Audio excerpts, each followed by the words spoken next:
Shalom, Bapak Ibu Saudara. Kita teruskan studi kita, kristalisasi, masih di kitab Imamat. Dan ini sudah tema yang ke-8.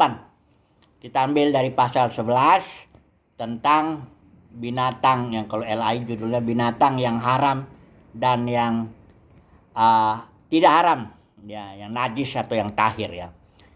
Jadi ini kita harus kembali mengingat bahwa kitab Imamat itu adalah kitab mengenai aturan keimaman, ya. Menurut aturan Harun, itu yang harus kita ingat tentu dalam konteks perjanjian lama, yaitu suatu perjanjian yang diikat oleh Yahweh dengan Israel, umat Israel dengan perantaraan Musa, ya. Di mana dalam perjanjian itu Keluaran 19:20, Israel harus menjadi umat yang kudus, ya. Sebenarnya ada 3 tuh. Engkau akan menjadi kerajaan imam, ya, umat yang kudus, dan umat kesayangan juga, umat kesayangan Tuhan, ya. Tapi setelah itu karena Tuhan kudus, ya, kamu harus kudus. Nah, dari dulu baca ya. Jadi aturan-aturan ini dasarnya tuh hukum atau hukum Taurat ini, karena keimaman Harun itu hukumnya hukum Taurat. Ini nanti kita harus bedakan dengan tajam ya, karena nanti Kolose kita lihat perbedaan antara keimaman Melkisedek, maksudnya secara khusus memang kitab Ibrani menjelaskan itu. Tapi kita tahu bahwa keimaman Melkisedek itu aturannya hayat atau zoe istilah Yunaninya.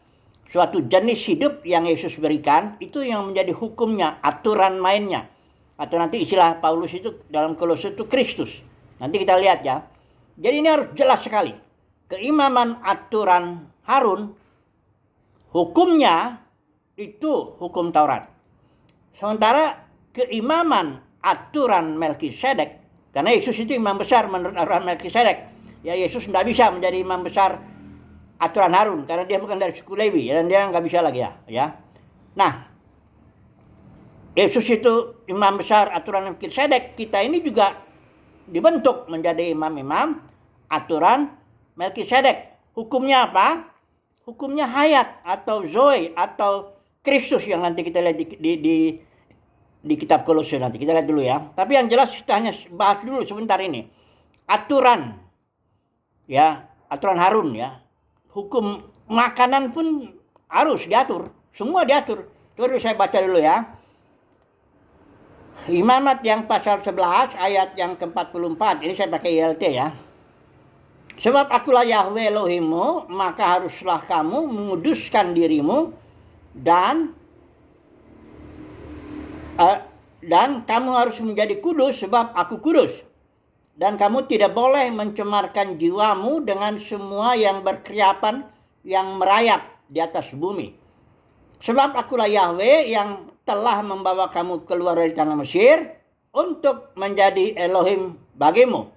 Maka kamu harus menjadi kudus sebab aku kudus. Jadi alasan Tuhan itu berikan aturan kepada bangsa Israel, hukum Taurat.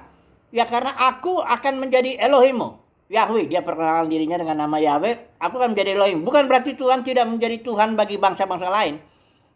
Seluruh bumi miliknya dia. Tetapi aku mau khususkan dulu bangsa Israel ini menjadi alat untuk menjangkau bangsa-bangsa lain. Karena aku Tuhan dan kudus, engkau harus kudus. Jangan lagi ditanya lagi aturannya, kok Tuhan begini dan kok begitu. Enggak boleh. Pokoknya aku kudus, punya aturanku, hukum Taurat, engkau harus taat. Itu aja. Ya, kalau engkau mau kudus, harus taat. Ya. Nah, di sini aturannya nggak usah kita baca semua. Saya hanya singgung aja 2 aturan aja lah yang terkait dengan binatang ini berkaki 4. Ya, itu syaratnya harus yang berkuku belah dan memamah biak. Ya, harus itu. Jangan tanya lagi kenapa kok begitu. Ya, karena itu nanti termasuk babi di situ, nggak boleh. Untuk orang Israel ya. Nanti kita lihat apa aturan Melkisedek, babi nggak boleh dimakan ya. Tunggu dulu ya. Kedua, yang ikan yang merayap di dalam air harus ada 2 syaratnya juga sih. Yang bersisik, yang bersirip dan bersisik. Jadi lele nggak boleh dimakan. untuk orang Yahudi ya ini. Jadi ingat ya, ini konteks aturan Harun ya. Bagi orang Yahudi, waduh haram sekali itu babi itu ataupun ikan lele ya. Jadi kalau pecel-pecel lele mau coba dijual di Israel nggak laku ya. Oke. Kalau kita mau coba langsung aja ya, sudah selesai ya itu ya aturan Harun ya. Kita langsung masuk dulu kepada aturan Melkisedek ini ya. Karena kita kan terikat dengan perjanjian, bukan perjanjian lama kita. Ya, kita bukan bangsa Yahudi, kita juga kita nggak terkait dengan perjanjian lama lah. Yesus datang itu, dia datang mengikat perjanjian, membuat perjanjian. Yesus itu katakanlah seperti Musa yang kedua, ya. Dia bikin perjanjian dengan umatnya. Di malam terakhir itu disahkan oleh darahnya sendiri, ya, darah perjanjian di kitab Matius itu, ya. Kalau dalam perjanjian lama kan darahnya darah binatang, itu kan hanya simbol. Jadi perjanjian lama itu cuma simbol, nubuat dan bayangan. Penggenapannya Yesus itu, ya. Bikin perjanjian baru namanya. Hukumnya juga beda. Nah, ini jangan pula hukumnya sama lagi, bawa hukum persepuluhan, hukum buah sulung, bagaimana begini dan itu nggak bisa lagi. Yesus sudah bikin aturan hukumnya. Kalau di malam terakhir dia bicara kasih, hukum kasih itu ya. Aku bikin perintah yang baru kata Yesus itu. Kasih. Itu udah penggenapan Taurat ya. Udah kasih itu ya. Nanti kita lihat terkait dengan binatang itu seperti apa ya hukum kasih itu ya. Atau Yesus juga di Ibrani dibilang hukum hayat. Sama itu ya. Hukum Zoe, hukum hayat, hukum kasih atau hukum Kristus sama itu. Ya. Nah, mari kita langsung masuk dulu ke dalam kitab perjanjian baru, khususnya kitab Kolose yang bicara soal makanan ini ya. Hukum Kristus yang terkait dengan soal-soal makan. Karena ini kitab Kolose intinya keutamaan Kristus ya. Hanya kita harus tahu Kristus itu apa. Kristus itu pertama dia the spirit, roh Kristus, spirit of Christ ya. Kedua, Kristus itu adalah hayat. Jadi Kolose ini juga dikatakan di sini ya. Kristus itu adalah hayat kita ya. Apabila Kristus yang adalah hayat kita menyatakan diri, kita juga akan menyatakan diri di dalam kemuliaan. Ini saya mencari ayatnya dulu, tunggu ya. Kemudian Kristus itu ada di dalam kita. Ini di ayat yang Kolose 1 ayat yang ke-27. Kristus yang ada di dalam kamu selaku pengharapan kemuliaan atau Christ in you the hope of glory. Jadi Kristus itu adalah di dalam, pertama dia roh, kedua dia adalah kingdom ya. Kristus juga ada kerajaan ya, kerajaan Kristus ya. Dan makanya dibilang the kingdom of God is within you, di dalam kamu. Kristus juga adalah hayat ya. Hayat orang percaya. Inilah hukum Kristus itu ya, hukum di dalam batin jadinya ya. Jangan lagi disama-samakan lagi dengan hukum Taurat. Beda itu, jauh sekali. Bedanya pokoknya hukum perjanjian baru itu di dalam batin. Itu sebabnya harus mengikuti aturan dalam batin, hukum dalam batin ini, ikuti Kristus dalam batin ya. Hidup makanya ibadahnya juga ibadah dalam roh dan kebenaran, bukan dalam simbol, dalam nubuat, dalam bayangan atau harus gedung ini, harus gedung itu, harus bayar ini, harus bayar itu. Itu aturan. Itu agama. Orang Yahudi memang agama. Waktu Yahweh itu membuat peraturan, membuat perjanjian dengan Israel, memang itu agama. Prinsip agama itu jika, maka. Jika kamu melakukan aturan ini, kamu akan diberkati. Itu jika maka. Tapi kalau begitu Yesus datang, dia menggenapi hukumnya bukan jika maka lagi. Yaitu sudah digenapi. Ya, it's finished. Engkau sudah diberkati. Karena itu, jadilah berkat. Itu hukumnya. Engkau adalah garam dan terang. Sudah garam dan terang. Karena itu, berlakulah sebagai orang yang seperti garam dan terang. Gitu. Jadi sudah dan karenanya. Jadi lain lagi ya. Jangan lagi di dalam konteks perjanjian baru bilang lagi jika maka. Jika kau datang ke kebaktian rutin di gedung tertentu, bayar persepuluhan, maka engkau bertumbuh. Ini sudah lain lagi. Ini sudah bukan lagi hukum perjanjian baru, ini bukan lagi hukum Kristus. Nggak ada hukum Kristus harus begini, harus begitu. Semua memberi juga ya. Memberi itu dipimpin roh aja. Bagaimana? Kalau Kristus dalam batin sesuai kerelaan kalau kata Paulus itu. Ini jual makan ya. Tunggu dulu. Balik lagi dari soal makan ini ya. Ya, ini. Mana dia makanan ini? Atau pasal 2 ya, kita baca dulu ya. Ayat 16. Oleh karena itu janganlah seorang pun menghakimi kamu dalam hal makanan. Kata Paulus bilang nggak boleh ya. Jangan orang mau menilai-nilai kamu, menghakimi, biarin aja. Pokoknya dalam soal makanan dan dalam hal minuman, atau termasuk ditambah lagi di sini. Ini peraturan perjanjian lama nih, penghormatan akan hari raya, mengenai bulan baru atau hari Sabat, ayat 17 perhatikan ini penting. Yang merupakan bayangan dari hal-hal yang akan datang. Tapi wujudnya atau realitanya atau penggenapannya adalah Kristus. Kristus dalam batin. Itu makanya ibadah orang Kristen sudah ibadah dalam roh, dalam Kristus yang di dalam batin kita. Selaku hayat, selaku zoe. Ya, dan itu hayat itu bertumbuh, kita tahu kan. Nah, jadi kalau begitu bagaimana orang Kristen boleh nggak makan semuanya yang dilarang di perjanjian? Boleh, ya. Karena di sini baca dulu ya 1 Timotius, tapi nanti ada aturan sedikit, aturan kasih, hukum kasihnya ya. Tunggu dulu, kita baca dulu ini yang di Timotius ini mengatakan ya, supaya jangan nanti saudara mengatakan nggak boleh lagi makan babi, nggak boleh makan lele. Hanya kita harus lihat dulu ya. Sebentar dulu ya. Boleh nggak makan babi? Orang bingung makan babi boleh apa enggak. Ini bukan karena saya suka babi, enggak, saya malah nggak suka babi sebenarnya. Perhatikan dulu ini. Ya. 1 Timotius berapa nih? Mana disuruh tanda, saya tanda ini tadi ya. 1 Timotius 4 ya, ayat 4 sampai 5. Sebab setiap ciptaan Elohim itu baik dan tak satu pun yang diterima dengan ucapan syukur ditolak. Karena dia disucikan melalui firman Elohim dan doa. Jadi mau makan apapun selama itu makanan ya. Kita berdoa, mengucap syukur, makan daging apapun juga boleh. Ya, karena itu kita semua punya Elohim. Tapi ada satu prinsip lagi di Korintus, Paulus bicara mengenai soal makan daging yang sudah dipersembahkan ke berhala.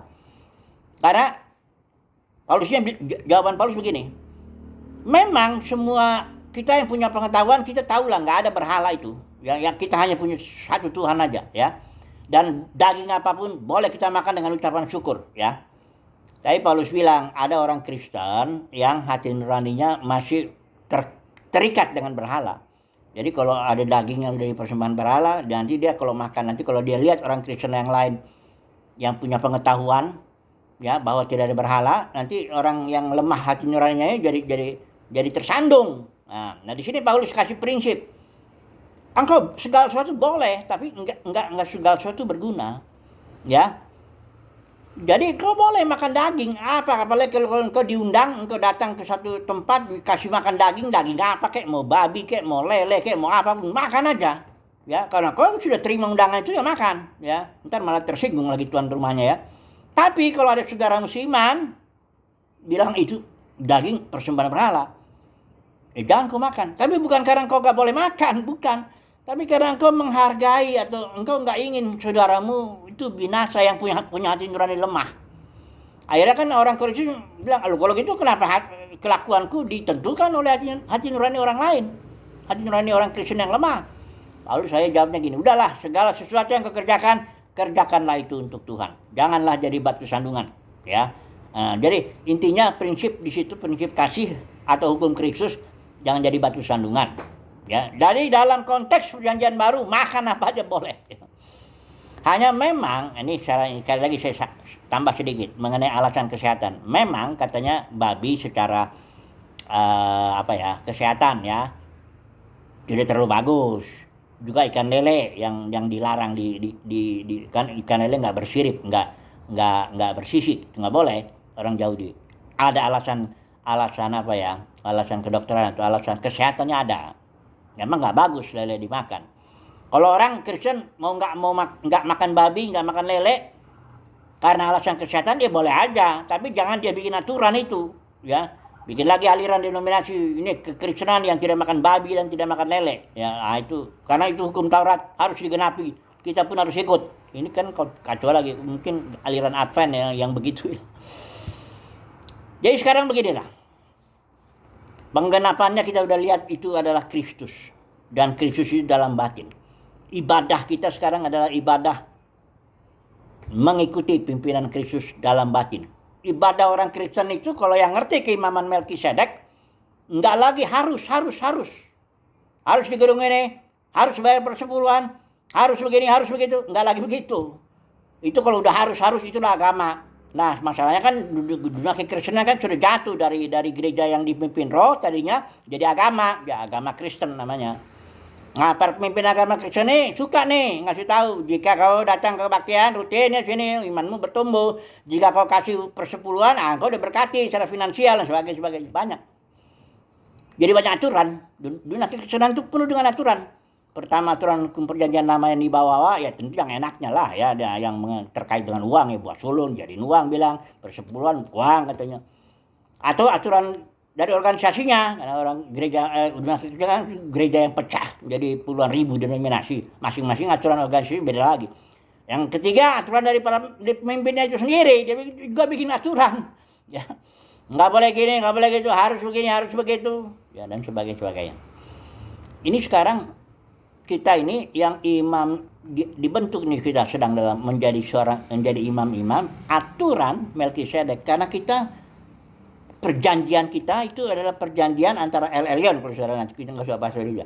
El Elyon dengan orang percaya Yesus, perantaranya Yesus. Ya, El Elyon itu the most high God, Elohim yang maha tinggi, dan Yesus itu anak di dalam Lukas anak yang dari Elohim yang maha tinggi ya. Nah, jadi bagaimana ini sekarang? Apa aplikasinya? Konteks ini tidak boleh binatang haram, najis, apa semuanya dan sebagainya. Kalau bagi orang Yahudi harus, enggak kalau dia terikat dengan perjanjian lama, walaupun perjanjian lama itu sebenarnya sudah diselesaikan, sudah finish. Makanya orang Yahudi sebenarnya nggak bisa lagi mentaati perjanjian lama, nggak bisa, karena bait sucinya udah hancur oleh Jenderal Titus. Semua aturan-aturan itu tidak bisa lagi dipraktekkan. Mau persepuluhan, mau buat sulung, mau korban-korban, mau apapun juga nggak bisa.